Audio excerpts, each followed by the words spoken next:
Hi, and welcome to episode 12 of the Aimless Yarn podcast, where two best mates talk about funny and awkward stories from back in the day. We're back. I know, for a week off. We've had a week off, so we apologise. We had a bit of an issue at Luke's end, didn't we? Yes, I had a son who had an ear infection, so he saved me last week from doing the podcast. Yeah. So cheers, Ethan. Yeah, but he's all right now. That's the main he's thing, fine isn't now. it? That's good. So, what have you been up to, Luke? Apart from obviously making your little lad better. Yeah. God, I felt so sorry for him. You know, It's horrible, isn't it? Yeah. Especially when they can't speak to you. They can't tell you what's wrong with it. You know what I mean? So like, you were burning up. You know, he was just awful, horrible. Yeah. So he got an antibiotic and that's fixed him up, so he's all right now. Oh, that's good. And the thing is, they've got to go through these things to build their immune system up, haven't they? Yeah, exactly. But, you know, apparently doctors deny ear infections part and parcel of teething, but when I was a baby, I had them. I had the ear infection after ear infection when I was teething. Did you? And, yeah, apparently NHS deny any correlation between the two. But my mum says, you ask any mum. And they'll all tell you the truth. Unless it's, I don't know, maybe it's the pain from the teeth going up into your ear. You just don't know, do you, mate? No. Well, I mean, they examined him, and obviously that's what they said. Mm-hmm. But we had to fill in did you fill in online? No, you didn't, did you?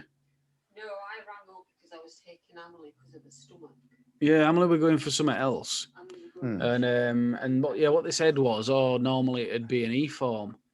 But because she had to bring him in anyway because she was taking Emily in, she says, we'll see to him. But there's no way they could have diagnosed that over phone on a phone appointment. So he'd still be suffering.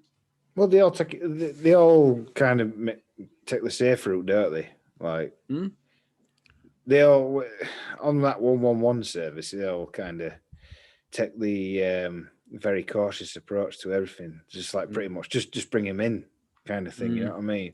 Because they don't want to be held liable if they say, oh, he's fine, he'll be fine, and then something happens to him and then they're liable. Yeah. So that's what they do, you know. And then Brewis for 40 on Monday, wasn't he? Yes, I saw that on Facebook, yeah. Well, he enjoys the good old Guinness Book of Records, doesn't he? Have you noticed that? I've never known that about Brewis. Yeah, he is. Yeah, he's got loads of them, just over times, you know, and I just thought that, I'll get him one for this year, you know what I mean? Because I do one every year. So I ordered it for him, and it came here because I was going to kind of go to his house and like give it to him at doorstep or whatever. Yeah. So I ordered it, and I left it on side throughout the day, and then I don't even think I opened it till the next day. And then I went to open it and have a look at it, and it looked fine. And I opened it on one of the pages, and it was in Spanish. I turned it to another page, and the whole book were in Spanish. I'm like, oh no, I can't believe it. And I looked up front, and it said there was a big sticker saying Latino version or something like that. You know what I mean? God's sake, where'd you get it from? Amazon. What did you just? £25. Oh Jesus! Yeah. So, no, but did you select? Did they send you the wrong one, or did you select? No, I went on in end and afterwards, and I think it said that, but I don't know. I just didn't see another version of it. So in end. Did you get him a Spanish dictionary to go with it? Yeah. Now you're 40, it's time to learn a new language. You have to be able to understand your Guinness Book of Records. Good. That's classic. So anyway, I've sent it back and ordered him an English version, which has arrived. I've had to send it straight to his house. It's got there today. Oh, good. And he texts me. Yeah. He says... just trying to. Thanks. Thank you for the present and card. Straight to the point. I have not told him saga behind it yet. Like, I'm going to tell him about it, but and it was my dad's birthday. My dad was 69 on the same day. That's a good age. So- That's my favourite age. Is it? Yeah. I wonder why. Oh, let's hope he gets sorted out for his birthday. Yeah. I know. God. What else were I going to say as well? Claire nearly tripped over a toad tonight outside. A toad? A toad. Not a rubber toad. Not a spangy dogo. No, not a rubber toad. She's parked outside, and then I'm waiting for kids, and she rings me, and I thought usually when she rings me and she's parked, it means that she's got a load of stuff to bring in, and can I help her out or whatever? Yeah. And she rings me and she goes, "There's a toad on pavement." She rings you to tell you there's a toad on the pavement. I'm like, yeah, well, what do you want me to do about it? Well, it's here and I don't know what to do with it. I'll just leave it. It got there itself. Well, what happens if it gets run over? I said, it'd have got run over if you hadn't seen it. You know what I mean? Just bloody leave it. I'm not going to move it. But I don't want to leave it here. Just fucking leave it there. It's just a toad. I don't know if it's still there. Best phone call ever. I get some random phone calls off her. Yeah. That time when she rang me to tell me she was driving around bus bays in Halifax. How do I get out? God. Oh, it's Jesus. Funny. So you've been a male nurse and a toad coordinator so far. A toad coordinator, yeah. And a midwife, remember? Yeah, midwife as well, aren't I? Oh, God, yeah. Mid-husband. Jack of all trades, you are. Mid-husband. Oh, dear. Go on then, tell me about you, what you've been doing. Well, there's been 2 weeks. There's been quite a lot. But what did I do? Well, last weekend, I got some jobs done on cars. Again. As I always do. I know, every bloody time. And well, I fitted a reverse camera to Kaz's A-Class, which was quite tricky, but I managed to do it because she's got an Android head unit and she wanted a reverse camera. So I fitted that. What did you do? Download an app for it? No, the car didn't come with a camera. It's standard. No, it came for the head unit. No. They all come compatible with it. Right, so if you install the camera, then has it already got the software, for the sensors and for because it shows lines, doesn't it, when you're reversing in? Does it do that as well? It does that and all. Yeah, right, good. So, and they're pretty cheap. I think, well, this one was expensive because for Amazon, I think it was 30 odd quid. But yeah, I fitted that. It basically, it replaces, the bit where you put your hand in to Claire's trying to talk quietly so she doesn't get in trouble from you. She will be in trouble, I tell you. Where you put your hand in the boot to make it open, there's a button, isn't there? Well, it's one of them, but it replaces that surround and has a lens in it. Right. So you replace So there's a hole for it. There's a place for it, is there? Yeah. So, and then you run the wire from the back of the car through the headline in to the under the dash, and then you connect it to the Android head unit. So yeah, I did that. But I did that, and then unbeknown to me, Bailey had ordered one as well.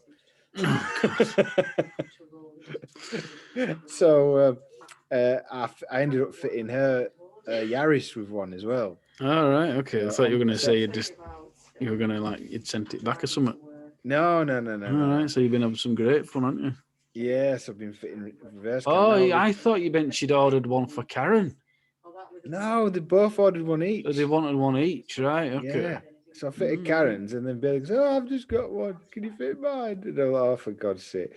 So yeah, but I filmed the A-Class. Funny, isn't it? How they do it, just expecting that you're going to be one to sort it out. Yeah. I know. Well, that's what women do, isn't it? Like you were telling me this other day, his mum had gone to look at this shed, this garden shed. Yeah. And it had been advertised as free to a good home and garden shed. So she went and had a look. And she goes, "Oh, I'll have it." And then rang Cleggy and said, "Can you go and have a look at this on your way home?" And it turned out to be like a chalet. Not a shed at all. And he rang his mum and gave her a bollocking and said, it's another one of them situations where like a woman goes in and makes a decision and then expects you to figure it out, Oh God, the terrible. But he says it'd take a week to dismantle. Get it around outside the house, get it on back of a truck, which she'd expect him to pay for. She won't pay for it. Yeah. Take it up, and then it'd take him a week to reassemble it in garden. So he's told to tell him she's not having it. And he had apparently told her off. He's making decisions like that without even bloody. But anyway, so it's a good example of someone bloody doing something and expecting you to sort it out. Women are terrible for that, man. But yeah, I ended up fitting both them cameras, and I recorded the A-class one ready for Carflix, but I bloody forgot to record the one for Bailey's. Oh, did you? So I'm really annoyed, but it is what it is, isn't it? I also when you were fitting it, do you mean? Yeah, so every so often I'd stop and just show what I'd done and what you do. Yeah. And I should have done it for both because it would have been because I did them both really well. So that leads me to my next thing I've been doing. Can you kind of do it retrospectively? What do you mean? Or were you filming yourself fitting the bits together and stuff? I'm just doing it each step at a time. Right, but you could still do the video retrospectively, couldn't you? As if you're doing it live. Yeah. So I just do literally so you can still do the video. Yeah. You just have to do it retrospectively. So what I'm doing is I'm removing a part, figuring out how to remove a part and fit something else, and then kind of showing what I've done and how to do something, and then do the next bit and do that all the way through, just little sections. Yeah. But this leads me on to my next one. I've been trying to find a decent video editor because the one I got was far too complex for what I needed, and it took for ages to do stuff. And the old one I used to use had just gone corrupt, and so I'm going to try a new one called, what's it called? Are you editing it on your phone? Wondershare. Well, I didn't know about it, but I didn't know what it was like. Whoa, something's weird's happened to your mic, mate.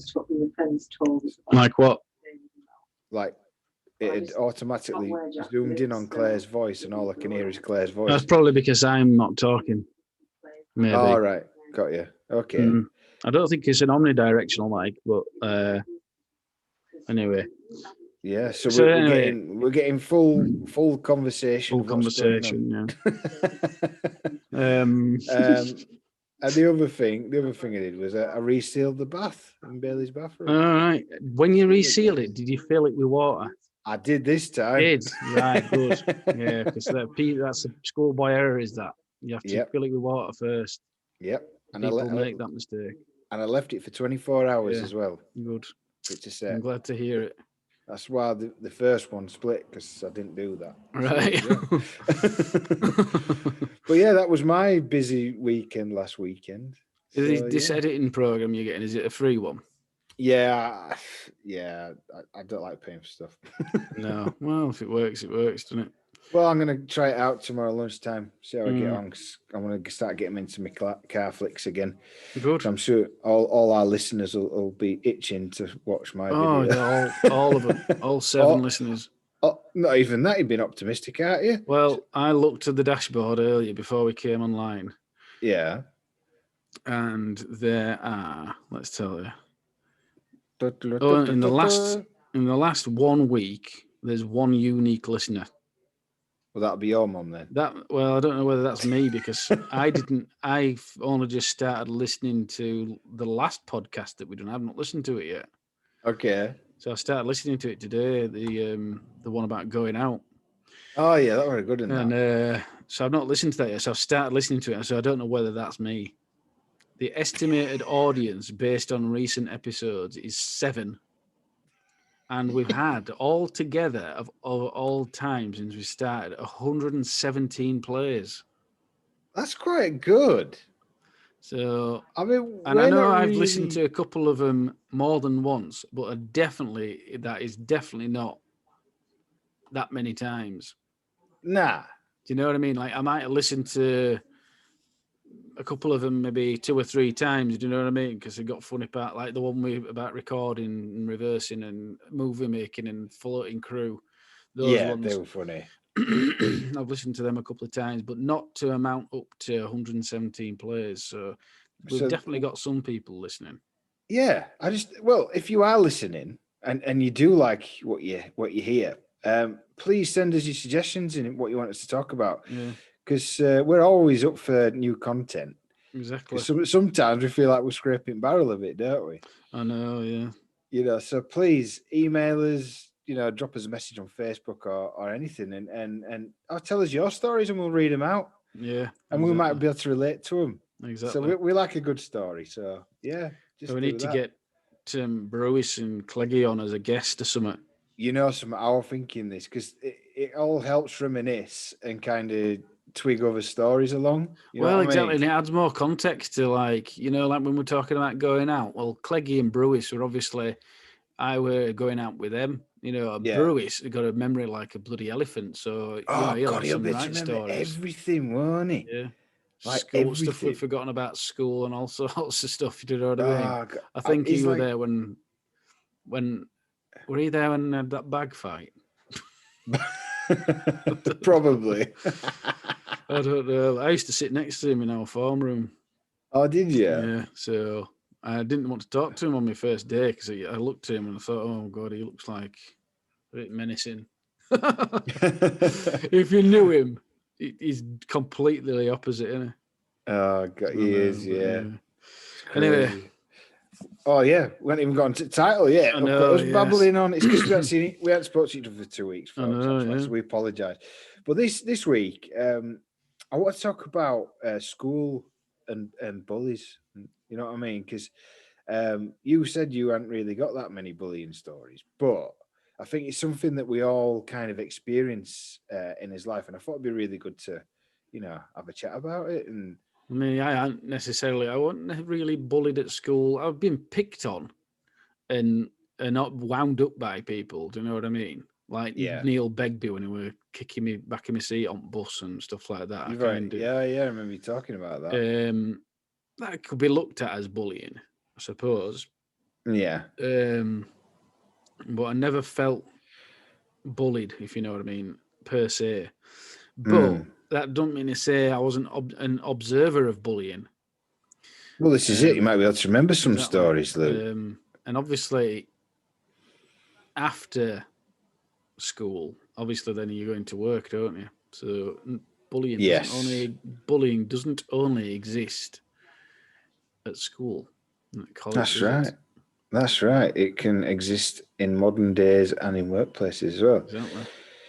And I thought as well, if we've had experiences, we could also share it, and it might help someone out that is in a bullying situation. You know, definitely. I mean, Luke's very old, as I was said in previous podcasts. He's 40 years old. Exactly, 40 years old. I'm still in my 30s and enjoying every second of it. The last few moments of it. But we have experience on our side, haven't we, Luke? Exactly. 79 years of experience on this earth, on this good earth. Yes, it is this good earth. That's right. I think I first experienced bullying in primary school, and then it kind of lasted throughout high school for me. But I think you were saying, what kind of a trigger do you think to you being bullied? Because I know that usually kids kind of latch onto something, don't they, that they kind of exploit. Your hair, your teeth. It can't be me hair, Luke. Come on. Not now, anyway. No. Not now. 5 head. Yeah, it is now 6 head. I think with me, it was primarily my teeth because I was very goofy. Yeah, I remember. Very goofy. Especially at primary school. And obviously I got a big gap as well, which didn't help. So I had my teeth. I had the fat... Your trainers. Oh, God. No, my teeth me dress code. My mum got me into all kinds of with my dress code because she blooming dressed me. She dressed me posh to go to primary school and didn't have a uniform. So all kids were in bloody jeans and t-shirts and shell suits. And there's me rolling in bloody trousers, shoes, and a shirt. Oh dear. So I stuck out like a sore thumb. This posh kid with fucking goofy teeth. You know what I mean? So and an unusual surname, you know, this Olive Child amongst these white kids. I was just bound to get bullied from the start. I know you've got a right combo there, haven't you? I have. Yeah. What about you, Luke? What was your kind of earliest experience of bullying? I don't know. I was kind of the popular kid at junior school. You know what I mean? I kind of. What happened? I do. It's funny because I wouldn't say I was kind of the trouble causer or like that, but like I was the kind of classroom joker. Yeah, I know what you mean. And I remember thinking about like, oh, there'll be more people to make laugh when I go up to high school. Yeah. You know what I mean? And no, that doesn't work like that at all. Because how many different junior schools are congealing into one big year group? Do you know what I mean? And there's all those characters already existing in all these other schools, and all thrown into the mix together. And that were kind of a bit of an eye opener. That really, I was kind of like, yeah, I'm not that funny. I'm not that funny. And so, yeah, I went from being like quite popular to like a nobody. It's a bit overnight. Isn't it? Because like, you know, you've got those cliques. I had a group of friends, you know, like you, Brewis, Chunk. Cleggy not so much at high school. Oh, I knew him from junior school, and I obviously lived next door to him. Cleggy, he was below us, wasn't he? Yeah, so yeah. I didn't really mate around with him at high school, but obviously I saw him at home. And who else did we knock about? I think it was just us three mainly. Me, Bruce, and Chunk just used to knock about. And in between us. Yeah. And but for me, my kind of experience of it was people picking on Brewis for his height and his deep voice. Yeah. Because if nobody knows Brewis, he's like a gentle giant, isn't he? That's the best way I can describe him. I mean, we used to pull his leg a bit, didn't we? Saying he looked a little bit like Lurch off the Addams Family. But he was... That was you. I never said that to him. I were a mate. I was his mate as well. I was just... I just had a bit harsher banter. You know what I'm like? I have harsh banter. And you either kind of click with that or you take offence to it. Yeah. I'm right on board with it. So that probably didn't help as well. I know, yeah. You know, but yeah. I think I experienced, from what I can remember, because you got to remember this was back in the late 80s, early 90s. So I would have been probably about seven. So that 1988.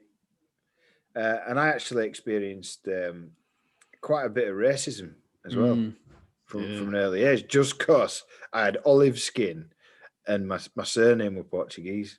Yeah. So I think racism is learned as well. I think, you know, it's obviously been heard from the parents and kids just copy, don't they?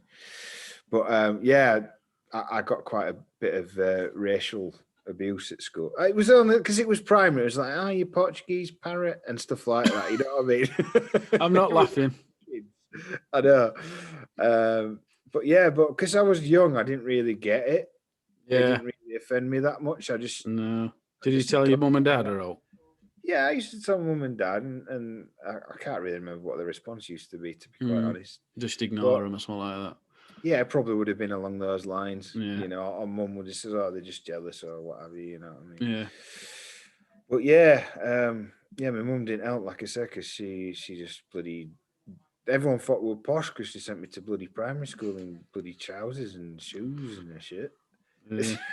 Just added to it. Like, when I were at junior school, it were all very much like tracksuits or jeans and a top or whatever. They introduced a school uniform, but it wasn't compulsory. Oh, did they? No, so yeah. I mean, Grayson, he's at primary and he's got a uniform, and it'll be the same for your Emily, won't it? Yeah. They'll have a uniform. But yeah, I think did you ever have any fights when you were like around that age? When I was at junior, I can't remember what it were about, but I was at junior school. I think you were challenging my authority or something. As you do. What I can't. It's that long ago. I just can't remember what it were about. But he challenged me on something. How old were you? About 7, 8. Maybe a bit older. Yeah, maybe I were in like year 5 or something, year 6, something like that. Yeah. And he challenged me on something. I don't know whether it was to do with this girl I liked or something. I knew there'd be a girl involved somewhere. Or what it was. I can't remember. I just know that I basically challenged him. And I said, I'll meet you at dinner time by trees. You know. It's always got to be by some trees or a exactly. mark, well, you need a locale, don't you? You need a location. Yeah. You used to know somewhere where you're going to meet me. Anyway, it kicked crap out of me. Did he? It did, yeah. I couldn't fight because I didn't know how to throw a punch. But I'd challenged him, you know what I mean? Because I were up for it. Yeah. But he just, I wouldn't say beat the crap out of me, but he punched me and knocked me down and what have you. But yeah, he kind of won the fight. So I've never been a fighter. Yeah. I probably could even got into a fight now. I'd probably get the shit kicked out of me. Do you know what I mean? I don't know how to throw a punch. Well, I've got a bit of advice for you, Luke. But yeah, so that happened, and then that was literally one of 3 only fights I've ever really been in. Well, I've got a piece of good advice, Luke. Just take your bag off. Yeah, well, I wasn't wearing the bag at that point, but yeah. Are you sure? You probably had a really big bum bag on, didn't you? But weighing you down. Weirdly, after that, because I couldn't remember ever having any other interactions with him after that, but a few years ago, because he lived near my auntie and uncle on Hilltop. Yeah. And I went to see him once. Did I go to see him? Or did I see them at some function somewhere? And my uncle Tony says to me, he comes over, he goes, what we're doing? Gangster. He says, what we're doing today, Luke? Oh, what we're doing next, Luke? And I went, eh? And he goes, what we're doing next, Luke? Or what we're doing now, Luke? Oh, I thought, what the hell's he doing? What are you on about? You know what I mean? Yeah. He goes, oh, it's what that lad used to do all the time. When you were staying, because I'd always go to their house after school where my mum would pick me up. Yeah. Or Glenn had someone come and get me after they'd been to school. Yeah. And it turned out that were him. Really? So I'd had a fight with him at school, but then ended up mates with him. But I couldn't remember that. And so basically what my uncle were doing were kind of, apparently used to do it all the time. What we're doing next, Luke? And he'd just come out with it, you know, just like throughout his life. What we're doing next, Luke? It's a bit weird. It's a bit weird, like he'd be washing up or something. What we're doing next, Luke? You know, like fucking 15 years after the event. But yeah, so it turned out, because I couldn't remember, but it turned out that like we'd mate about a bit after school, after that event. I think sometimes you've got to have a little fight to get it out your system, and it usually clears the air, doesn't it? But exactly. Well, Claire kind of made friends with someone who were bullied her, you know what I mean? Oh, really? Yeah, because I don't know, you just kind of work it out between you, don't you? And well, you grow up, don't you? Yeah, you grow up, yeah. But So- I can remember having a fight at primary. I only had one fight, I think, and that was with Ross Wells. Did you know Ross? No, I know his name though. Yeah, I thought yeah. Were he in our But year? we just it was in Clegg's year. Were he? Right. Okay. Yes, so a year below us, I think, if I remember rightly. But yeah, we'd had an altercation at school, and it's really primary school. It's like, oh, I'm gonna fight you after school. I says, yeah, bring it on, mate. So I wasn't actually scared of him at all, which is quite unusual for me because I used to be like scared of confrontation. Yeah. And anyway, he come knocking on my door after tea with a group of my mates from school because all them lot, they were Craig David, Craig Edwards, Sean Edwards, David Randall, all them lot lived on the same road and they're all mates, weren't they? Well, I was mates with all of them, but they with this said, look, Ross wants to fight you. I says, yeah.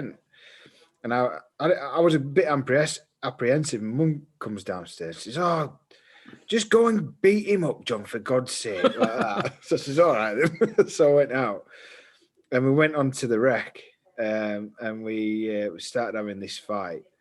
And he caught me. I can remember he caught me with this really good right hook, kind of knocked me and all my mates went, ooh, like that. But then I kind of headlocked him and started smashing him in his head. But I was only about 9 or 10, something like that. But we had a fight and no one really won. And we just kind of just stopped and, says, oh, it's over now. Let's just go home. And then I can remember coming back in because adrenaline and that, I just remembered I was fine. But then I went upstairs, laid on my bed and just cried my eyes out. Yeah. I don't know why. I just felt really upset about it. I wasn't hurt or anything. No. But me and Ross were mates the next day. It was just one of them things, But it's funny though because you think you're own kids and you think you'd hate. Was he a mate before that? Yeah, we've always been. So like, maybe it was mates. just about him being a mate and that happening. I think I just said something to upset. I can't remember what it was. Yeah, but that's why you're upset because you'd fought a mate or something. It could have been that, or it might have been the shock of the adrenaline because I'd never kind of really felt that. Suppose so, yeah. I think it was more that I'd never been in that situation. I wasn't hurt. I didn't feel hurt or anything. It was just I'd never experienced that before. You know what I mean? And I'm not really I'm not a fighter. No. I'm more of a lover than a fighter. No, well, that's the same. You know what I mean? It's just. Yeah. But I think as well. I remember at primary school, I went through a bit of a rough patch anyway because my parents divorced when I was about 7. Yeah. And that was all around the same time. So it was pretty bad. And I remember getting. I was playing up at school, which wasn't like me. I was a pretty good kid at primary school. But I remember it was first time ever I was playing up. I can't remember what I was doing, but the teacher actually sent me into the hall to sit in the hall. And it was the first time I'd ever been in trouble. And it was all because of what was going on at home. And anyway, I just got really upset and just ran into the toilet and just locked myself in the cubicle and just sat on the toilet. And anyway, next thing I hear is the teacher going, "Where's John? Where's he gone? Where's John gone?" Like that. And they all started looking around for me, like. And I was sat like on the toilet with my feet up. So they just looked under the cubicles, and of course there were no one there. Says, "Oh, then he's not in the toilet." So then they ended up sending a bloody party out looking for me. They went up to my house and everything. No. I know. If you could have just told them where you were. I know, but I was scared. Because I'm going to get in more trouble if if they find you. Yeah. So I just kept quiet. And anyway, I think Mr. Bailey went back to the toilet to up, and I was there, and he grabbed me and says, "Get down into my office," like that. So I was crying my eyes out, like. And anyway, oh no, I wasn't crying my eyes out. I was like, "Oh God, I'm in trouble here." Anyway, I went to his office. It was downstairs for some reason. It was quite a weird set out for the school. But anyway, I went downstairs. I went to his office, and he said, "Why did you do that? Why did you do that? We searched everywhere. We went up to your house and everything. We nearly called your mum. We thought we'd lost you. Why did you do that?" And I just remember saying, my mum and dad are getting divorced, like that, and just crying my eyes out. And I can never forget this, right? Me, Mr. Bailey was quite a big fat guy, and I never forget him just giving me a big hug. He just hugged me, and I was bawling my eyes out. And I can remember as I was crying, I could smell his jumper, and his jumpers. I thought something like that were going to come out. His Isn't it jumpers, funny? yeah, his jumper smelled of oranges. He must have just been eating oranges. Dribbled it down his top. Isn't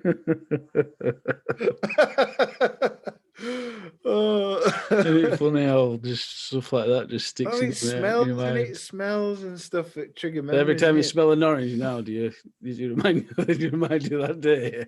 Yeah. Oh dear. It's Isn't so it funny how that. stuff like that just sticks out?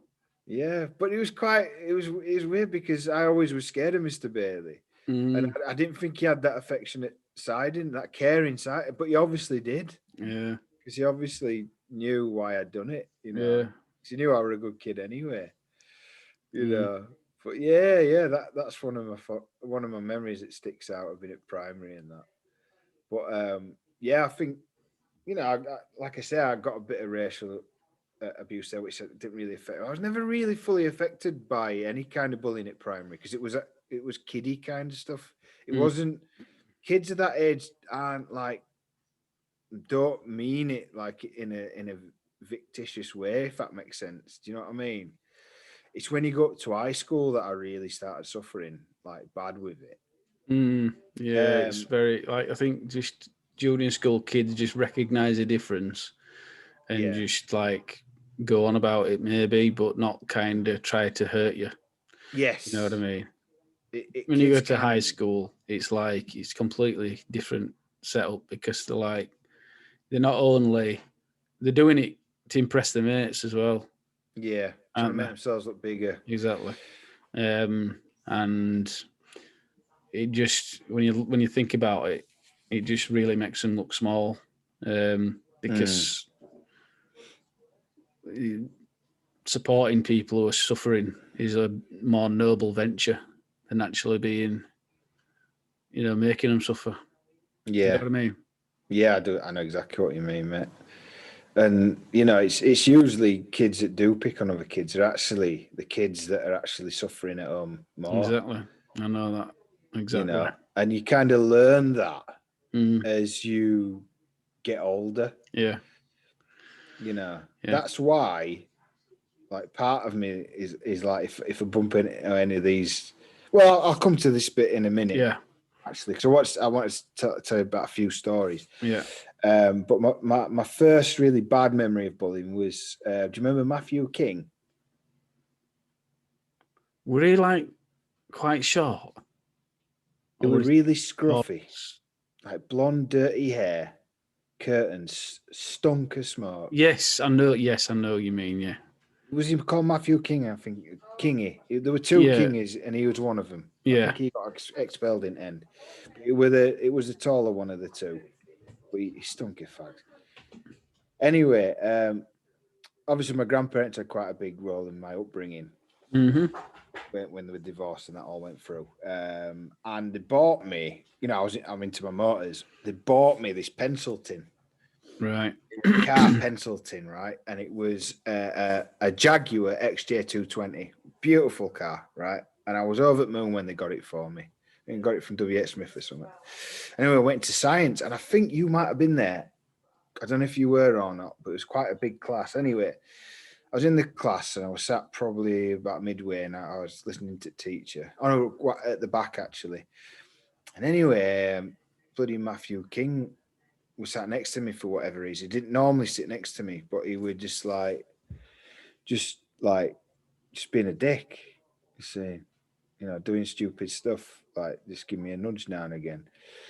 And he goes, "Oh, that's a nice pencil tin," and just went whack like that, stoved the fucking roof in of it. And I'm like, "What do you do that for, Kingy?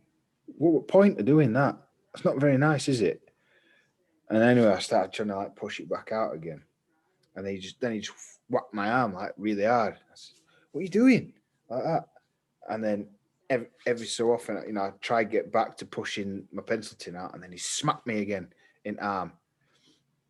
And it kept doing it, just smacking me and smacking me and smacking me like that in my arm, like give me a proper dead arm. And I couldn't really, I was never taught to fight back, so I didn't know what to do. And in end, luckily, well, I started crying in end because it hurt that much. And teacher saw what was going on and kind of sent him out. And said to me, "You all right, John?" And I just kind of nodded my head like and rubbing my arm. But that was the first bit of like really bad physical bullying I'd ever had. There was just no need, you know, wreck something that I really liked, and then jealousy really there, hurt me. isn't it? It's jealousy. It has to be. You know, he's obviously wants what you've got, which is obviously, well, like you say, come to that part later on, but it's just but it's just jealousy, isn't it? It is. When you look back at it now, it's jealousy, and obviously it was a bit of one-upmanship. I think it gives them a sense of power, doesn't it? You know, if they're kind of, well, it's what they've been taught, Luke. He's obviously he was a scruff, right? So he wasn't looked after by his parents. You could tell that, and he was copying what would probably get done to him. You know what I mean? Either that or it might be that he's just not been taught right from wrong. Yeah, you know what I mean. So it can be learnt behaviour, or it could just be that he's displaying certain behaviours and has not been shown by his parents that that's not how you do it. That's not how you behave. Yeah. Or it might be, this is a controversial subject issue or controversial comment that I'm going to make right now, but the statistics say that fatherless families statistically have a higher rate of disproportionately have a higher number of, you know, where the children go awry, end up in prison, end up with a criminal record, bullying, that type of thing. So people do deny that fact, but it is statistically correct that fatherless families, that does happen. And I know my dad went around, mate. And I know. I'm just saying statistically. Yeah, I'm not probably. saying that happened. I'm not saying that happened to me and you, or anybody else, probably anyone else I know. But statistics show that is what happens. Disproportionately, the people, men who are in prison or have a criminal record or turn out to be that type of person, come from fatherless homes. Believe it or not. It does make sense because they kind of need that father figure to tell them what's exactly. They need that both. They need the compassionate side from mum. Yes. You know, the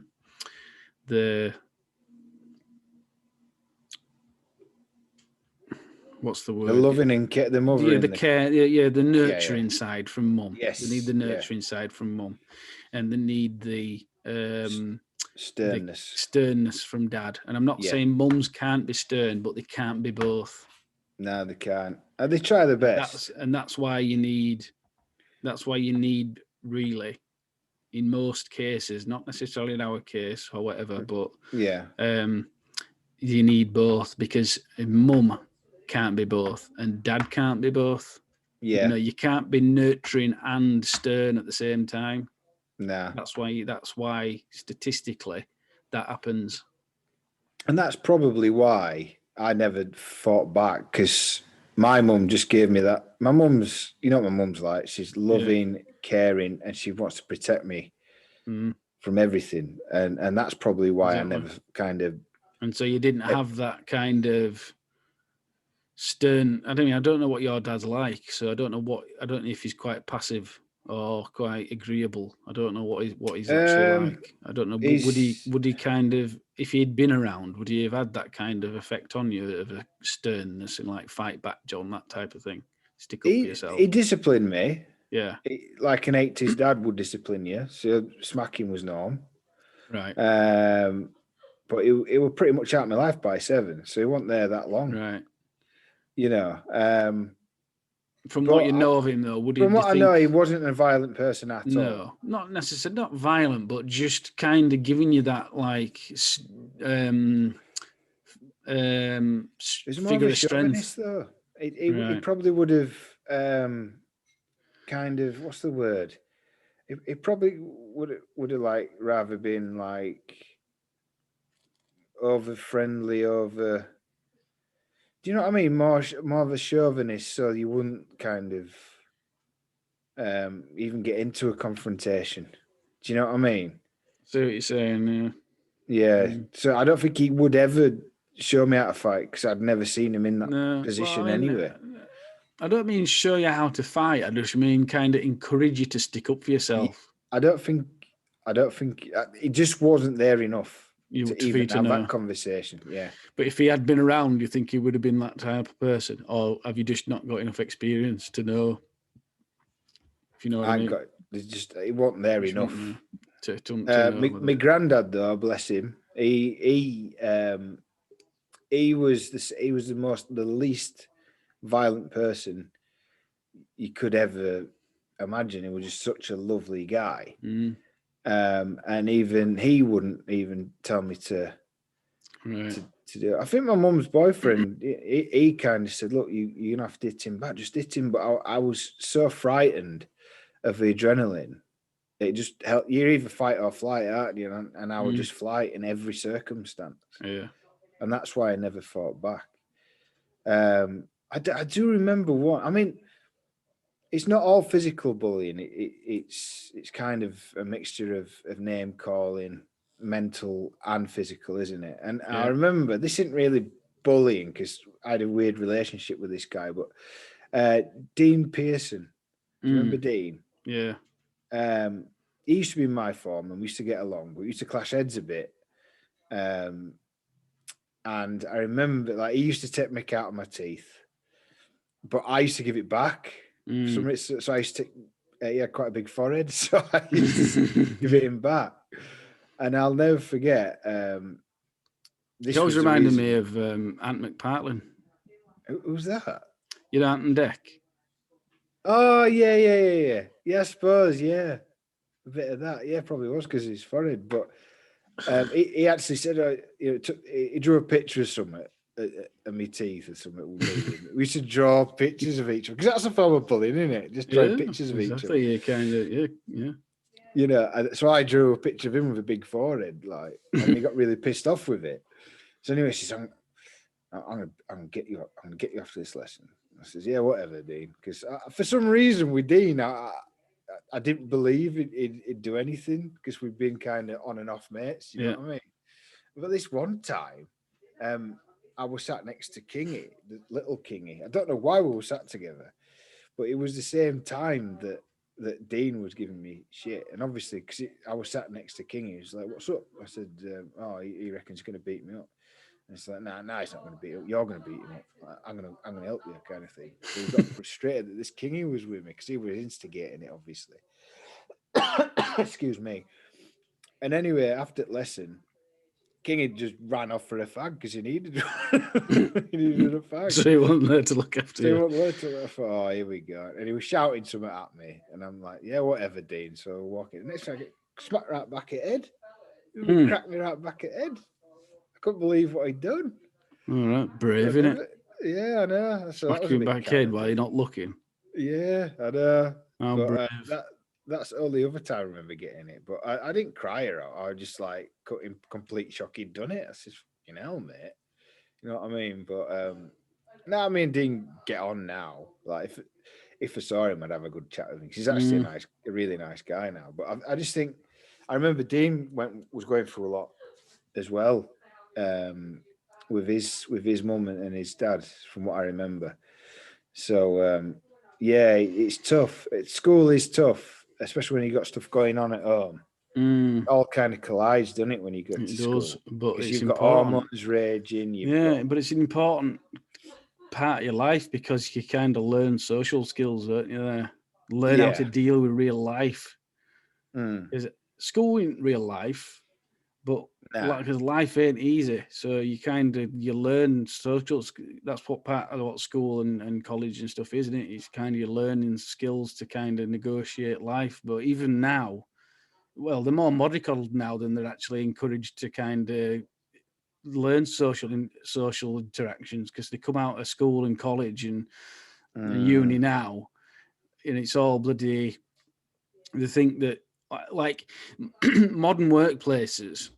Like I went to an interview for a place in Manchester, and it was for part of their media thing, filming and editing and that type of thing. Yeah. And so I went for an assessment and interview, and they walked us around the building, and it were like a youth club. Really? Yeah, they had a bar upstairs. They had a little gaming room. They had this, that, and other. And That's awesome. I just thought, what the hell, And not till later, I spoke. I can't remember who I was speaking to, and they said, "You know why that is?" I said, "I don't know." They said because people who leave college and uni now can't separate that. They have to have that in the workplace. They have to have that to kind of encourage people into the workplace, to make it feel like they're still in the bedroom playing computer games or going to a bar or stuff like that, because they're not going into a real life work situation, because they can't do it. They're not used to it. Yeah. So they have to have that type of things built in to these inner city businesses. So that's crazy. That's how they sell the job to them. We open a bar on a Friday. We've got a pool room down here. We've got this, that, and other. On your dinner time, you go and play on PS2 or PS4 or whatever. And that's how they get. That's how they, these inner city that's how they businesses, transition. Exactly, because they can't transition. They can't. Well, because in a way, I do get that. Yeah. I do get that, because you got to remember the generation now is completely different to our generation, where you did go out and you did socialize, whereas now it's all virtual, isn't it? And it isn't the same. I mean, I've got an apprentice in my team, and she just don't do out because she can't do out for herself. She's handheld all the time, and she can't think for herself. And I remember getting a school leaver in where I used to work. A school leaver came in, and it was just like pulling teeth getting him to do something, And then bloody general manager walked in, a director walked in. He goes, "Oh, all right, Ben, what are you doing today?" And how you're getting on? He goes, "Oh, I'm bored." And I just thought he didn't last long. I bet. And then I had this other lad who he was a school leaver as well. He says, "He ringing, I can't come into work today." "Why not?" "My mum can't give me a lift." Get on the bus. "Don't bother coming in tomorrow, mate. See you later." Do you know what I mean? That's their mentality. Anyway, it's completely off track, but I don't know how we got onto that, but the mentality is different.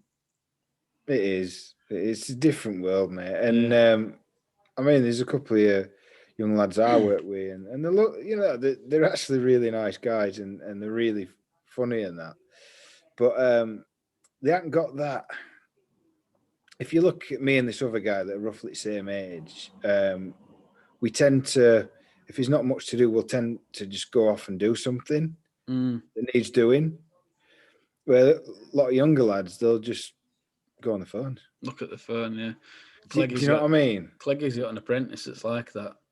He says it took him half an hour to change a Stanley blade. He had to show him how to sweep a room up. But how can workplaces stop it? Because they must lose thousands because of distraction because of mobile. They must do, but they can't stop it because they're probably doing the same thing. I don't know. But Cleggy's telling him, leave your phone in the van. Leave your phone in the van or leave it at home. I don't care. But while you're at work, you don't look at your phone. But he has to show him how to sweep a floor. He took him half an hour to change a Stanley blade. I just couldn't believe it when he was telling me that. Nice. I think sometimes we try and protect his kids, and sometimes we overprotect them. Yeah, I know. And that's what leads to that sometimes. So you need a bit of a balance. But anyway, back on track again. Yeah. I think the next this is probably hardest one for me. Do you remember Dubby? Little Dubby. Your character on Harry Potter. There were a Harry Potter at school, wasn't there? Remember? Yes. There was a lad called Harry Potter in our year. Was there? Yeah. I can't remember. Harry Potter. Anyway, go on. No, Dubby, I don't know. But you've heard of him, haven't you? Dubby. Dubby. You must have done. What was his name? I can't even remember his real name. Everyone just called him Dubby. Dubby. But he just used this little short guy, always smoking. Yeah, always hang around with hard lads. Anyway, it took a disliking to me because do you remember? God, Nick George is like a star cameo in these episodes, isn't it? It's unbelievable. It's all his fault. I'll come down to Nick George. Nick George used to live right next to me, attached to me, and we used to be mates. And then we used to fall out. My mum didn't like me being friends with him anyway, and we fell out while Dubby was there. And of course, he was saying shit about me, which riled up Dubby. So Dubby took a disliking to me. Anyway, he kept threatening me, saying, I'm going to get you. I'm going to get you. And I'm like, oh, okay, then. Just kind of took it. And then one day, he just come in. I was in C block. Was it C block? I can't remember. No, it wasn't. It was B block. In the form room, eating my sandwiches, just minding my own business. Next thing, Dubby comes walking in and starts... It's like right in my face. Like I was sat down like that. And it's like, you've been saying shit about me. You've been saying shit about me. I said, no, I haven't been saying shit about me. He stood over me like right in my face like that.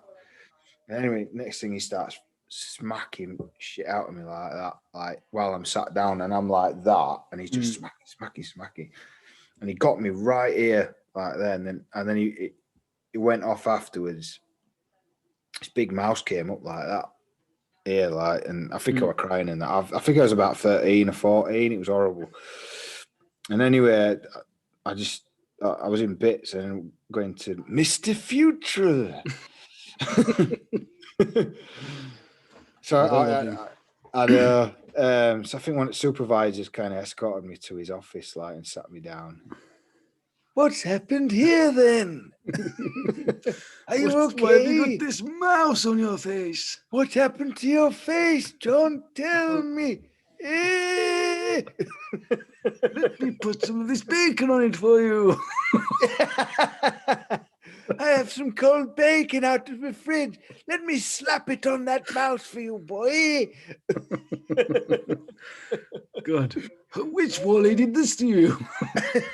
Who is it? Tell me. I'll kill him with my umbrella.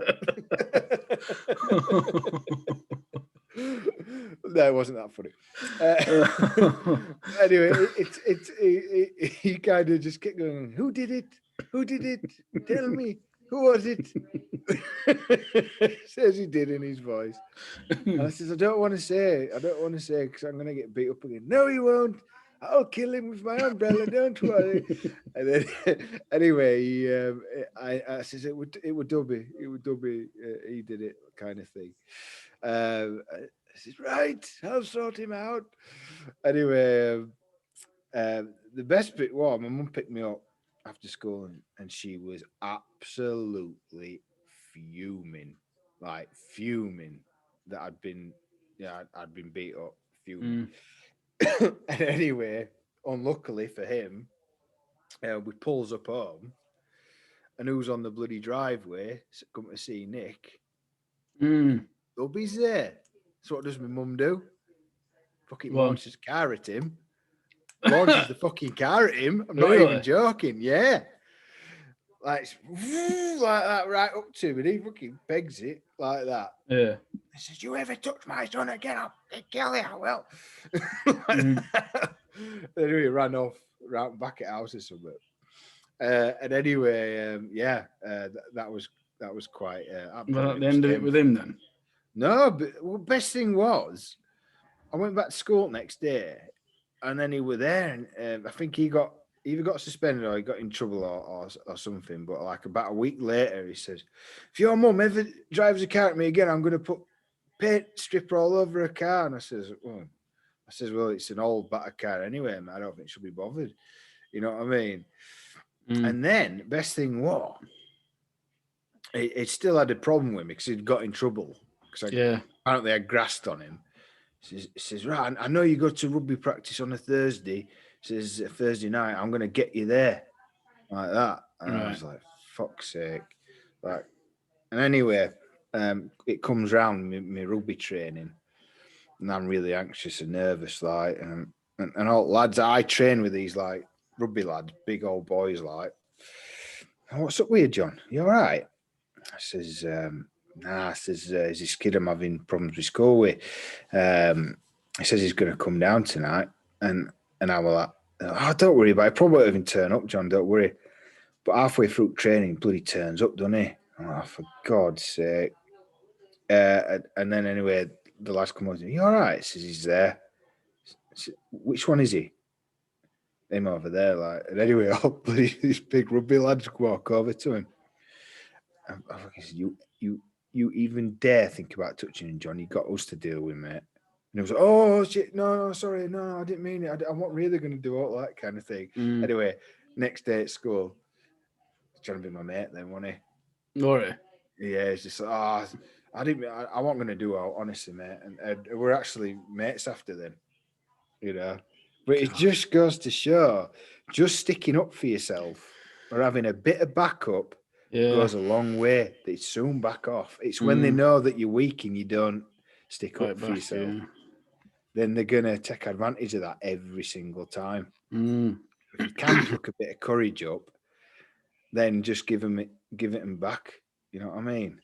But yeah, that was pretty horrendous because it dragged on for so long, you know. But yeah, I'm surprised you don't remember, do we? No, quite an unusual looking little guy. No, you know, and he's into all kinds of bad stuff.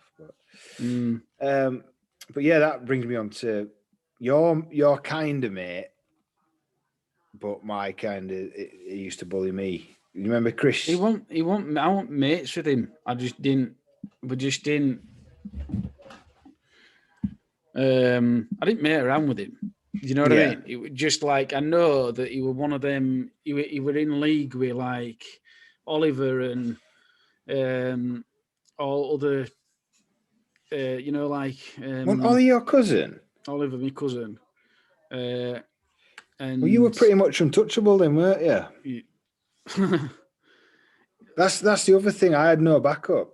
You're obviously a psych, so you've got loads of cousins, and your brother had a reputation as well, didn't he? Yeah, but he wasn't at school when I was at school, and no I didn't really. I mean, Chris knew that I was Oliver's cousin, but I don't think that never. I don't know. Maybe that had something to do with it. I don't know. I just remember the first time I ever spoke to him was, I think must have been fourth year or third or fourth year, and we were in games or something like that. And I'd been to Portugal, and I had a tan. And because have you been on holiday, mate? And I was, yeah, I've just come back from Portugal. Oh, right, okay. We just, I don't know, kind of. I was really surprised because I knew that you were in that group of people, and I thought, you know, if he ever spoke to me, it'd be like taking piss at me or trying to bully me or whatever. But I don't know. And then it just always seemed to kind of be all right with me. Yeah. He obviously took a disliking to you for whatever reason. I don't know. I don't know if I was cocky to him or he took my sense of humor wrong, or I don't know. I don't know what it was, but like I said, I talked about it before. He actually he attacked me, didn't he, when he was drunk that time, and then he punched me in the face at PE as well. Were you attacked when you were drunk? He was drunk. Do you remember? Oh, right. When we were out that night on the street. Out drinking on the street, yeah. Right. And his bird just smelt my neck. She like master shave, and he thought I was kissing her. Like, she kissed me, and it was bullshit. Who was his girlfriend? That big lass. A friend of That girl that I used to see, it's Sam. Oh, it might have been the friend of that Gemma that you used to see. It's quite a big girl she was. Vaguely remember her. That'll have been why you were out with us. If she were mates with her. I think that's probably why. I think, yeah. I think Sam were her mate. Sam were Gemma's mate. Yes, that were it. Earthworm Jim.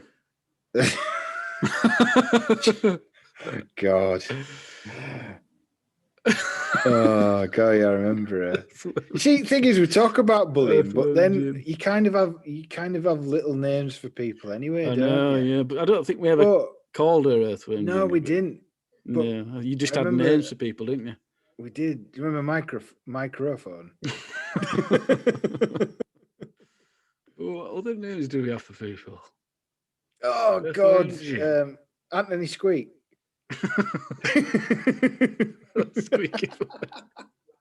He had, oh mate, I mean we were like geeky, weren't we? But Jesus Christ, Anthony Squeak and that little guy, what was he called? Billy? No, it wasn't Billy Shaw. He were a character. No, Billy Shaw's brother. That were it. His little brother. Used to hang about together. Him and Anthony Squeak. And Anthony Squeak was obviously a geek, like real geek, like because he was into like Warcraft and dice games and but thing why he had a full beard. It was like he didn't have a full beard. He had full stubble, blue stubble. Yeah. He had a full blue face, but it just his voice kind of broke, but it broke and set in high. So he used to speak like this all the time, but couldn't actually help it. So we used to call him Anthony Squeak. We didn't call it to him face. We started. This is the difference. People have little names for you. Yeah, they don't say normal, which is normal. It's not hurting anyone. It's just a bit of friendly banter between friends. It's not offensive or anything. It's when you're kind of picking on someone, like, to the face, isn't it? Really. Yeah. Well, you can have indirect bullying, which is kind of like But there was no intent, was there? No, there is an indirect bullying where you're taking the piss out of someone to someone, and then they go off and then exploit that on them. Yeah, you know what I mean. That's kind of indirect bullying. You're not necessarily responsible for the actions of that person who goes off and done it, but you kind of started it off. Yeah, I mean, I can remember once we actually that microphone. We used to call this guy Microphone to ourselves because he had an afro hair, didn't he? Very curly hair. And I think once we were leaving school and me and you just went, "Hey, Mike," like to him like that. Not offensive to anyone. He didn't want he just didn't. He just looked up. Why are you calling him Mike? Why are you calling him Mike for? You know what I mean? But that were it. No malicious about it at all. Yeah. You know. But Chris gave me a hard time, didn't he? All through the last years at school. And even on my final day at school, when I'm thinking all this bullshit's finally over, because I fucking hated school because of all this bullying bullshit. Yeah. Even threatened to beat me up on the last day of school after school. So I had to have all that anxiety, all that final day. And it wasn't until I think the day before or something like that, the last day at school, I was talking to you about it in your Carl room. I'd gone up to your house for tea, and your Carl overheard us talking. He says, "Who's this? What's going on?" Like, and I explained. Says, "Oh, Chris Shaw's going to batter me after school." He says, "No, he's not." He says, "You tell them lot that I'm going to send Slowit lot up after school. I'm going to beat him up like that." And that felt so good. And I think you went out of your way as well, Luke, to make him aware of it. You know, and that made me feel so much. I was still shitting myself, like looking over my shoulder. I think you were with me, and I was expecting to come outside and see, obviously, Slowit lot there. Obviously, no one were there. Yeah. But Chris had definitely snuck out somewhere else. But that kind of saved me bacon. So, but yeah, so sometimes you just need for that. Sometimes you just need like the thought that that's going to happen. I remember after I'd kicked crap out of Neil Begbie, he then started picking on Alexander. Did he? He did, yeah.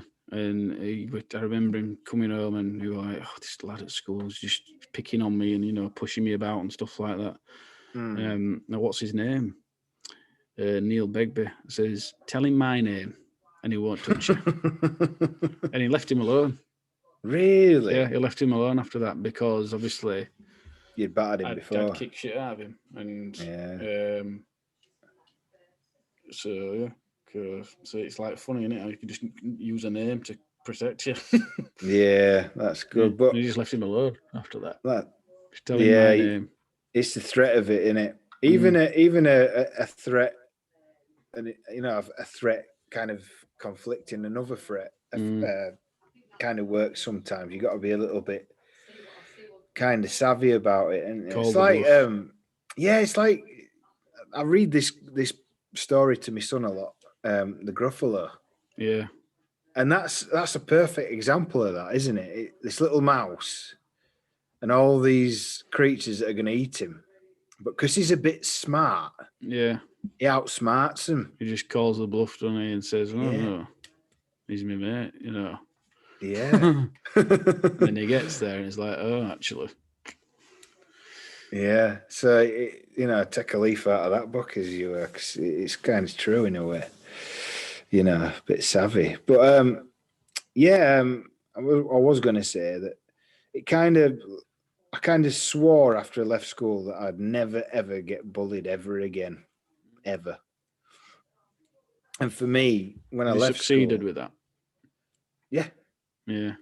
To a degree. It's funny because I didn't get bullied in school. But when I actually started working, right, it didn't happen all the time, but when I started working, that's when I experienced it a little bit. Was that place in Halifax you were telling me about? I was at a place called, I don't want to say what it was called, but I were on a tech. I'd finished working at BT. Yeah. Yeah. Have you experienced bullying before this, Luke? Only a few. But I was preparing you for this moment, Luke. Come on. Yeah, no. No, I'd had a few jobs. I'd worked in a shop. I'd been a cable guy. I'd gone from being cable to the casino. Actually, bullying at the casino happened because I wasn't brilliant at working bets out, specifically in roulette and blackjack. And there's what's called a pit boss. And he's in charge of all the dealers and the inspectors on the tables, basically. So you got the croupiers, the dealers who are dealing. Then you got inspectors, and those are the people who are going around watching over, making sure everything's like above board, no one's cheating, and that type of thing. If you drop a card or something like that, they'll come and pick the card up. And then you had the pit boss who were in charge of it all, and there was one called David. And because I weren't great, he'd always put me on in situations where I'd be out of my comfort zone, not out of my comfort zone, but where he knew I'd struggle. Do you think he did that to try and get you better at it, though? Or do you think he did that maliciously? No, he definitely... There's ways and means of getting you better. He's training, that type of thing, Yeah. But I'd come back, I'd walk in on a night, and I'd look at the board to see who were pit boss, and it'd be him, and I'd be like, I just want to go home.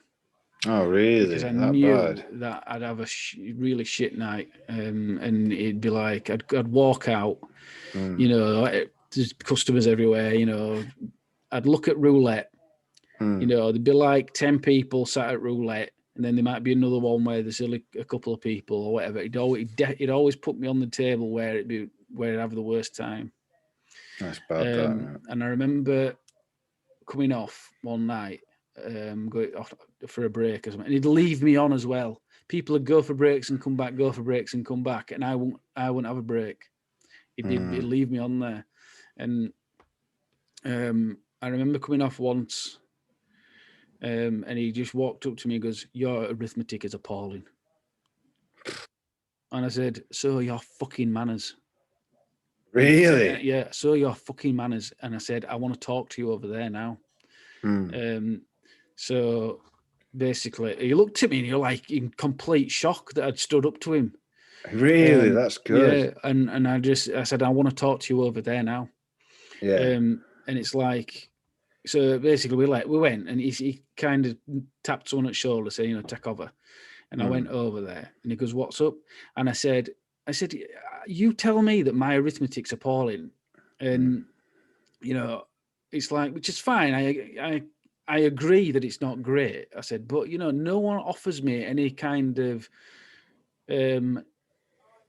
extra training on stuff. You put me on tables where I can't cope because there's just too many people there, and and the bets are too large. Everything's going too quickly.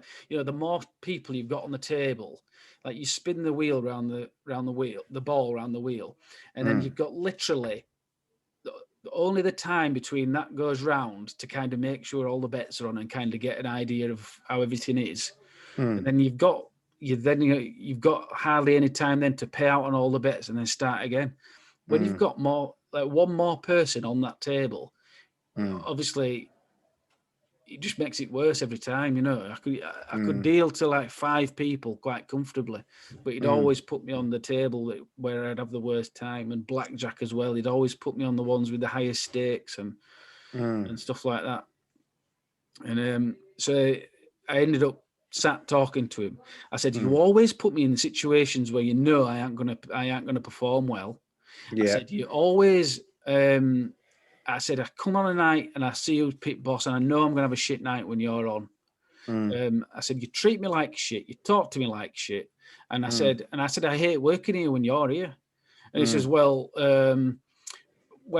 I've had it before where if you've been on reception and you've said, like, I might ring Pitt from reception asking where a manager is or something like that, and all you'll say is to me is like, 'Where's Tim?' I'm like, what the fuck has that got to do with anything?" I said, I said, "That's just bloody," what word did I use? Ridiculous. No, it's it plucked it out of thin air. Do you know what I mean? Made it up. It just made it up. Yeah. It might, something like that might have happened. You know what I mean? But it's just, the point was, I were saying to him, "I hate being at work when you're on the pit because you make my life hell, and you tell me my arithmetic's appalling, and the way you treat me is appalling. So that's why I'm challenging you on it." Anyway, after that, I said to the general manager, I said, "Whenever he's on, I want to just work reception." And they're like, "All right." That's good. So, see, I could never imagine anyone being like that to you, Luke, because you're so laid back, chilled out, not offensive to anyone. I can't understand how anyone would be like that to you. I don't know. I just kind of, sometimes people just take a disliking to you for no reason. Yeah. And you find this in life, mate. I think a lot of life's problems when you're working in a team, because let's face it, when you go to work, you're forced to work with people that you generally wouldn't normally socialize with, aren't you? And you don't generally get along with everyone, but you have to work together. Yeah. And I think a lot of it, half the time, when people get a bit arsey with you, it's because they've jumped to a conclusion. They might be just watching you for some reason and look at something in the completely wrong light and make something fictitious up in their head about you, and they just don't like you. That's true, because I've been in situations I've been guilty of it myself. I've been in situations where I've formed an opinion about something.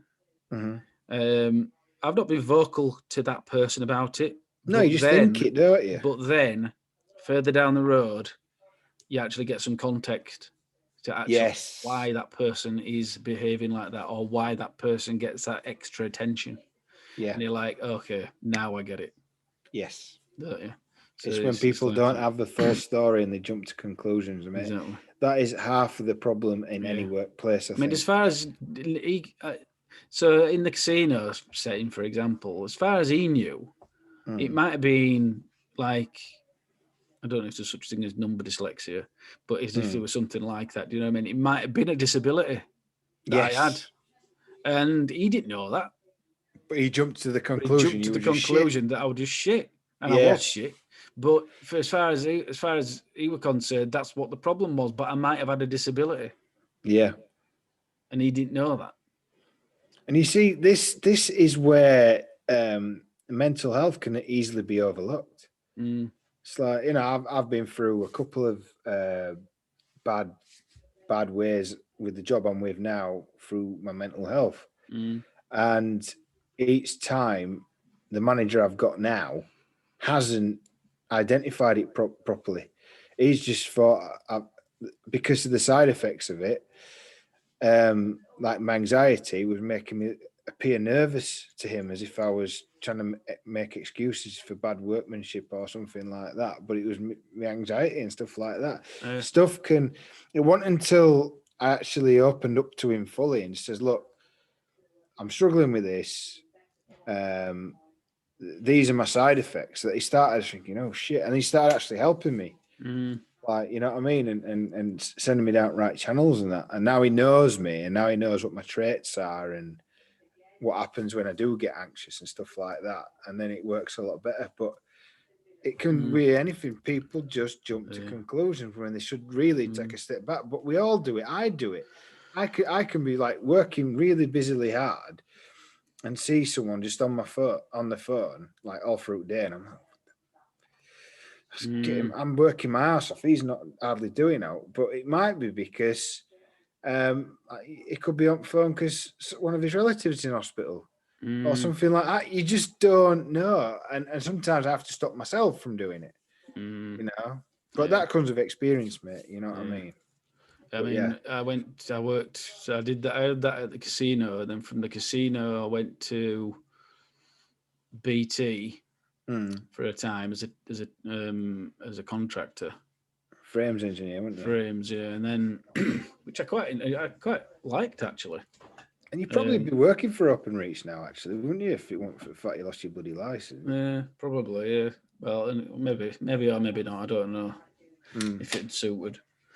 But yeah, they did come round interviewing people, and I'd just lost my bloody license like a week or so before that, and so obviously I couldn't do it.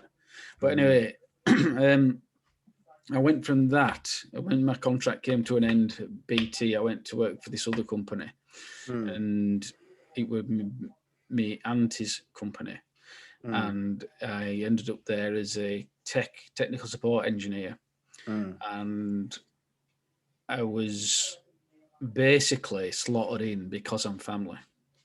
I didn't have an interview. I just got walked around, and so obviously it pissed a lot of people off because it's just another family member coming in, you know, without an interview, no qualifications and stuff like that.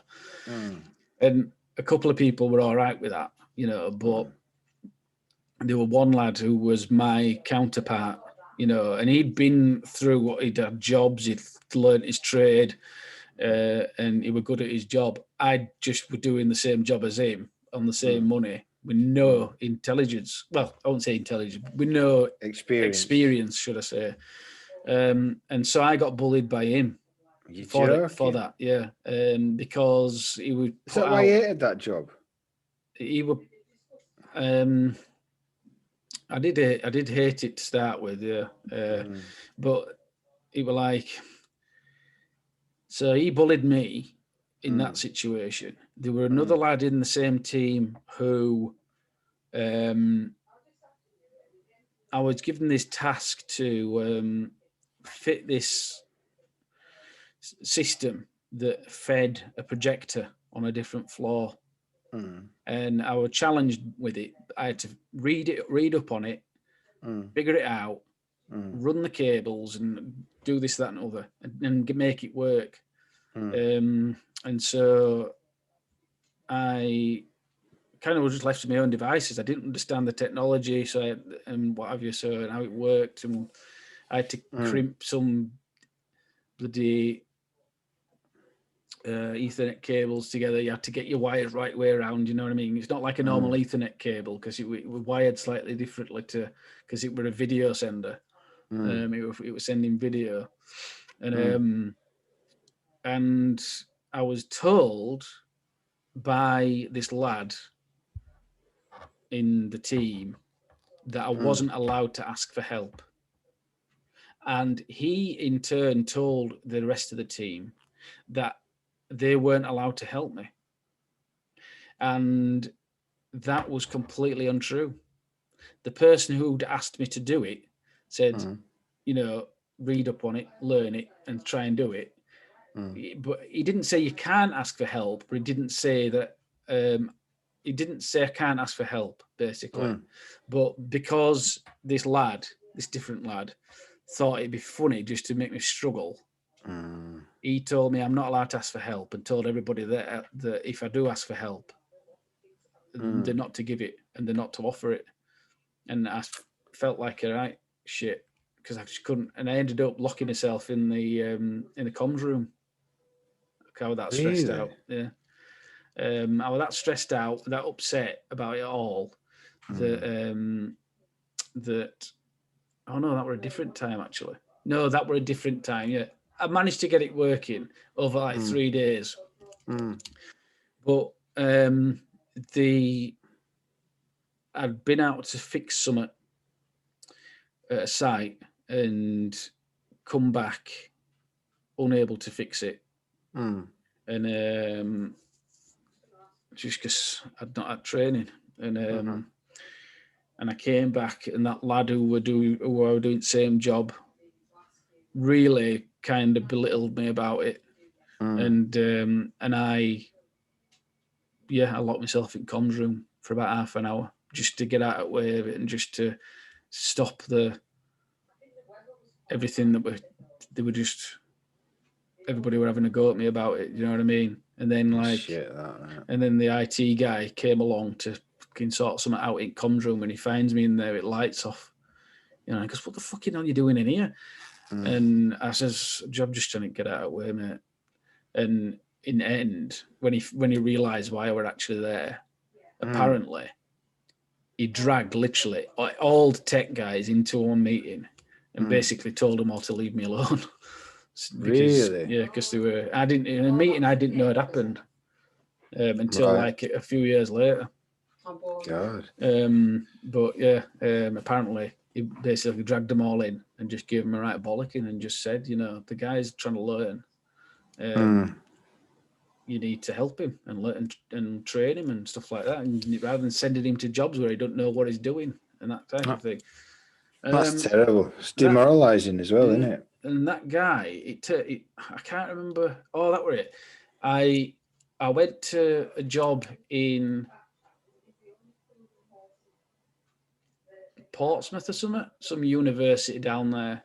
I'd set off at like 3 a.m. To get there. Went to school opened and to fix this thing, and I had to. It was like a brand new install. This problem, I don't know what. I couldn't figure out what the fault was. So in the end, I ended up getting a load of new coax, running on all these new cables, and it worked perfectly fine. When I'd finished it, I'd been there for hours fixing this problem, and so I wrote up what I'd done. He emailed my manager and said what a good job I'd done. And when I got back in office the next day, Paul was what the lads who used to pick on me came over, shook my hand and says, "Well done, mate." And after that, everything was fine. How weird. And I think it was just he wanted to prove myself. You know what I mean? And I think, and after that, everything was fine. It was just weird, isn't it? And it was just I could joke with him, banter with him, and go on jobs with him and have a laugh and that type of thing. Yeah, it was just completely different. All from one misconception.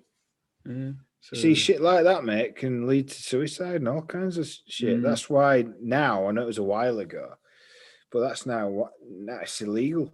Bullying at work is actually legal. Illegal. It is because people get hurt from it. You know. So there you go. But yeah, I suppose that concludes bullying. Unless there's any more bullying you remember. Not that I know of. No. Only from you, which I've said in a previous episode. Yeah. When you used to bully me when I used to come and visit you. I didn't bully you. Yes, you did. It was banter. Harsh banter. Would you call it bullying when we used to go and see John and John used to wind me up? Yeah. Claire thinks it's bullying as well. Well, that's bullying because you're both ganging up on me. Right, okay. We had a genuine. Oh, dear. Yeah, I mean, looking back on it, mate, I mean, I remember last week's episode, we saw Chris Shaw that used to give me a hard time, didn't we? Yeah. And, you know, it was pretty bad. And when I saw that post on Facebook, I was like, I got filled with anger because I just thought he made my life hell. I only tagged you because you were in picture, not because it was Chris Shaw. I didn't even think of that, but I just saw you in picture and I thought, oh, John's in this picture, I'll tag him. I didn't think about the fact that Chris Shaw were in the picture. Yeah. But yeah, it just filled me with anger, and I was just like, I can't, you know, if I ever saw him, I just thought I'd just go for him because he made my life hell, you know. But then when I stepped back and I kind of come out of my anger, I was a little bit like, well, he's probably changed now. He's probably got kids. He's probably a dad himself. You know what I mean? He was probably having a bad time at the time being a child, you know. So you don't know what's going on behind the scenes. Nah. So because it does cause hatred and it does cause revenge a bit as well, doesn't it? And you do hear stories of people, you know, being really badly bullied and giving whoever it was a good hiding. You know, so it's I can understand why, but you got to step back from it a bit. You know, because I could meet up with him now and he might be a really nice guy and he might apologize and say, I'm really sorry for what I did. You know, I didn't realize at the time how much it affected, because it has affected me for the majority of my life, you know. And I've had to deal with that, and that's probably why I am the way I am. A little bit, because I've because when I left school, Luke, I've said it before, that I kind of made myself say, right, I'm never getting bullied again. And the way I dealt with that, I tried to make everybody like me, you know. It's gone really loud. And then it's got a really lovely. It's because I'm not talking. Is it? Oh, right. Oh, right, okay. Yeah, she's sorting books out. Oh, is she? But anyway, yeah, it brought its own difficulties trying to be everyone's friend, because I feel like I need to apologize to you a little bit, Luke, because when we used to go out, I was that intent on making everybody like me that sometimes I used to forget the friends that were with me when I used to go out. I used to do the same with girls that I was at the time. I completely ignore them because I was just trying to make everyone like me and stuff like that, because it was a complete fear of somebody disliking me and putting me through what I've been through. You know what I mean? You don't need to say out to me. You know what I mean? I don't think so. I was there with Bruce and Claggett and all them lots. So yeah, but hopefully, so I just didn't notice you were gone. All right, fair enough. Well, I do apologise if you did. Yeah, that's the reason. That's the reason behind it. If I was ever like that, because I've done it to quite a few people, and it's one of them. But as I've got older, I've had kids and stuff, and I've kind of grown up. I've kind of now stepping back and kind of realised why I was that way and what have you, you know. But yeah, that's me, and that's how I've evolved, and it can affect you. And if you are struggling with bullying, then just don't suffer in silence.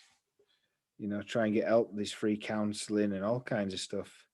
You can get. Like you say, though, as well, you mentioned this in a previous episode about people who are getting physically bullied. You might not want to fight them, but being able to defend yourself is key. Yeah. So, like you say, once COVID's over and you can start going back into gyms and stuff like that. Not COVID's over, but when they relax the lockdown, yes, is what I meant to say. Yeah, and you can go and learn karate or MMA or whatever. Yes, You know what I mean? Just to defend yourself, not to become offensive, but just to be able to defend yourself. Exactly. It's knowing it gives you that confidence as well, doesn't it? To be able to know that you're going to defend yourself, but also it gives you that discipline as well, doesn't it? Of course it does. And if you were ever attacked, then you could defend yourself like you say. And it does give you that confidence back if you need to, because back of your head, it's like, well, if he hits me, he's dead. You know what I mean? So yeah, if you want to do that, then do it. And I think as well, bullying it does affect your confidence visually, how you look as well. I've probably gone to the gym now for about over 10 years and stuff because I want to, I'm very hard on myself for my appearance. I know I ain't got any hair anymore. Not a lot I can do about that.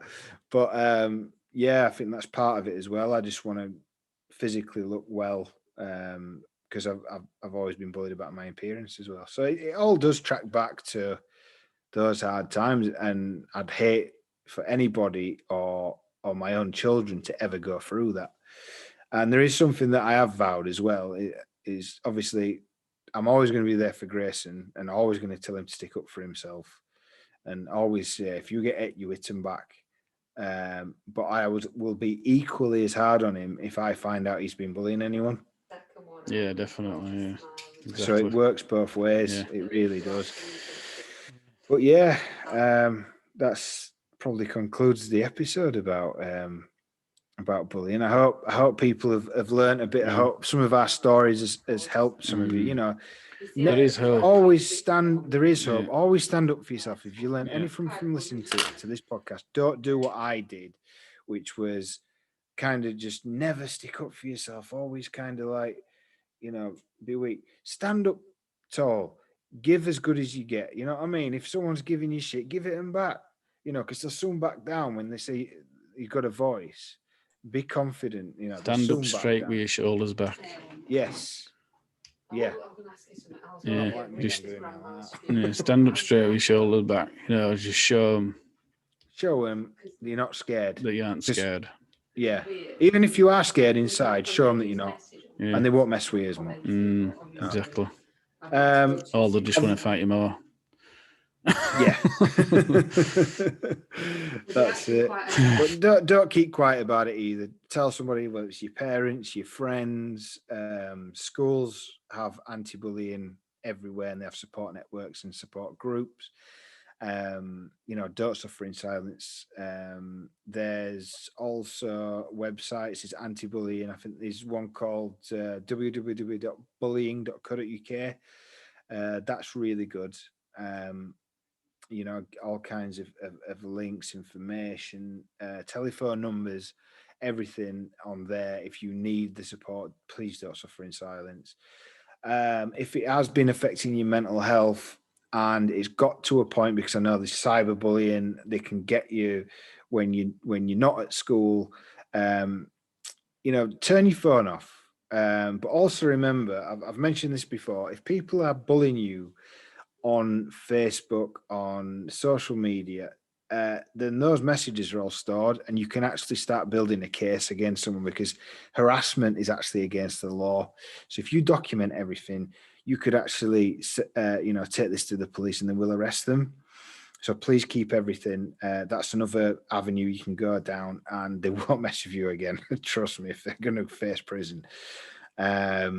And finally, if you are in a deep and dark place because of mental health, because of the bullying, and you ever get suicidal thoughts or anything like that, go straight to A&E, because not a lot of people know this, but they have a designated mental health ward on the A&E department because it's life-threatening. So don't think you're being silly. If you're getting suicidal thoughts, pick up the phone, dial 999, and get yourself to A&E. It might just save your life.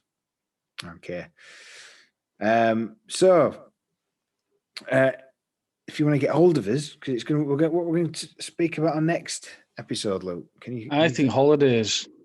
Yeah. You know, going Holidays? abroad. I mean, I know we haven't been abroad together, but what about? No, we haven't. Yeah. But there's probably some funny stories, isn't there? Been on a mate's holiday before? I've been on. Yes, I have been on a lad's holiday before. Yeah, just the one. So yeah, just the one. Yeah. So I think there's stuff to say. Not just mates' holidays and stuff like that, but just stuff always happens, doesn't it? So I think we'll talk about that. That's just come to my mind now. That is actually a really good one, because I have some very funny stories from and stag do's and stuff. Actually, going on. I've been on a couple of stag do's abroad as well. Exactly. Cracking stories. Yeah. I might even have some photos, actually. Yeah. Which would be quite funny. I can put up on Instagram. And talking about Instagram, if you want to get hold of us, we are on Instagram. We are on Twitter. We are on Facebook. We've got an email address, which is aimlessyarn@outlook.com. If you look at Aimless, search for Aimless Yarn on any of the social media. We're on there. We're even on YouTube if you want to see our ugly mugs and see what we look like in person. And as always, please consider liking and subscribing and everything. It lets us know that, you know, we're not doing this in vain. There are people listening and following. And please get in touch, like content. You know, if you've got a funny story, please share it with us. We'd love to read it out. And it'll probably trigger off some funny stories that we've had as well. So yeah, please keep in touch. It'd be great to hear from you. But yeah, I think that's it. Look, for this episode, isn't it? It's probably looking like it's nearly another 2-hour jobby at this rate. I think we're an hour and 40 on that last one. So it seems to be a kind of an extra 10 minutes every time. I know it'll be a 24 hours at some point, mate, won't it? I'm only using a laptop as well, so it takes ages for it to compile. Oh, God. Jesus. I apologise, mate. Anyway, thanks ever so much for listening. We really do appreciate it. And yeah, please get in touch and we will see you on the next one. So as always, it's goodbye from me. And goodbye from him. Goodbye. And we'll see you on the next one. Bye. See you later.